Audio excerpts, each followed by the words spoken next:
बिस्मिल्लाहिर्रहमानिर्रहीम। अस्सलाम वालेकुम। कोरोना वायरस की साजिश कुछ बेनकाब होना शुरू हो गई है।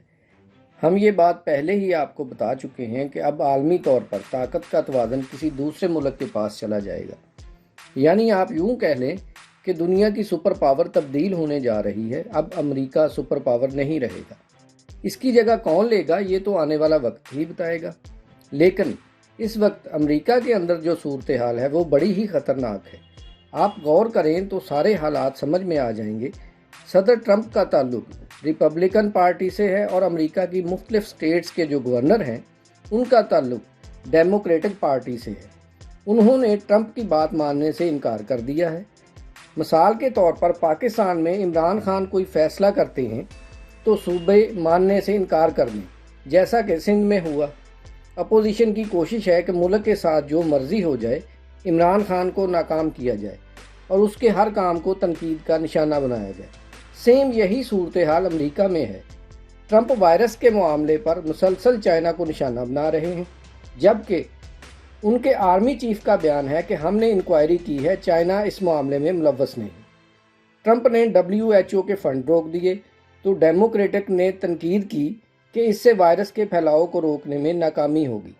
आप जानते होंगे कि अमेरिका में लोगों ने लॉकडाउन से पहले खुराक और मेडिसिन के बाद जो सबसे ज़्यादा ख़रीदारी की थी वो थी असलहे की। अब चूँकि ट्रंप मुल्क को खोलना चाहते हैं, जबकि उनके गवर्नर इस हक़ में नहीं हैं, जिसकी वजह से ट्रंप ने अवाम को बाहर निकलने का कह दिया। लोग पहले ही डिप्रेशन का शिकार थे। अवाम सड़कों पर निकल आई। 3 रियासतों में तो हालात इतने ख़राब हो चुके हैं कि अवाम हाथों में असलहा लिए सड़कों पर हैं और कह रहे हैं कि लॉकडाउन को ख़त्म किया जाए, हम अपना कारोबार खोलने जा रहे हैं।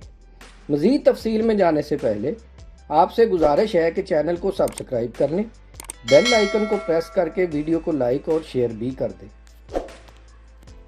नाज़रीन, असल में ट्रंप को शायद कुछ अंदाज़ा हो गया है कि उनकी एस्टेब्लिशमेंट, डेमोक्रेटिक पार्टी, मीडिया और दूसरे इदारे उनके साथ बड़ी गेम कर रहे हैं।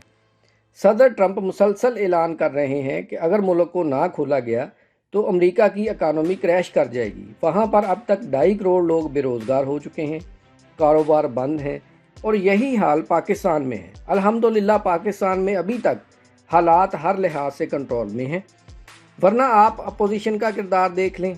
मीडिया कह रहा था कि कर्फ्यू लगा देना चाहिए। गर्ज ये कि हर फर्द ये समझता है कि उसे सबसे ज़्यादा पता है, हुकूमत को कोई इल्म नहीं। सिंध में एक्सपायर राशन की तकसीम, फ़ंड की तकसीम के मामले पर खुर्द बुर्द की कई वीडियो सामने आ चुकी हैं। पाकिस्तान में वो लोग जो कभी अवाम के खैरख्वाह बनते थे वो अब इस तरह गायब हैं कि आप तसव्वुर नहीं कर सकते। लेकिन इस सब के बावजूद अल्हम्दुलिल्लाह सुम्मा अल्हम्दुलिल्लाह पाकिस्तान में हालात बाकी मुल्कों की निस्बत बहुत बेहतर हैं। नाजरीन, रिप्लेसमेंट ऐसे नहीं होती। पहले मुखालफ को रस्ते से हटाना पड़ता है, चाहे वो किसी भी तरीके से क्यों ना हो। और यही कुछ अब अमेरिका के साथ होने जा रहा है। अनकरीब अमेरिका सुपर पावर नहीं रहेगा। अगली सुपर पावर चाइना होगी या फिर इसराइल, ये तो वक्त ही बताएगा।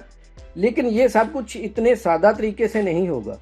नई सुपर पावर के ऐलान से पहले पहली सुपर पावर की तबाही लाजमी है, जिसकी शुरुआत हो चुकी है। आप में से बहुत सारे लोगों को इल्म होगा कि सोवियत यूनियन से भी इसी तरह रियासतों ने आज़ादी हासिल की थी। आने वाले वक्त में हालात बहुत हद तक वाज़ेह हो जाएंगे। मज़ीद अपडेट के लिए देखते रहिए मारखोर न्यूज़। मारखोर जिंदाबाद, पाकिस्तान पाइंदाबाद।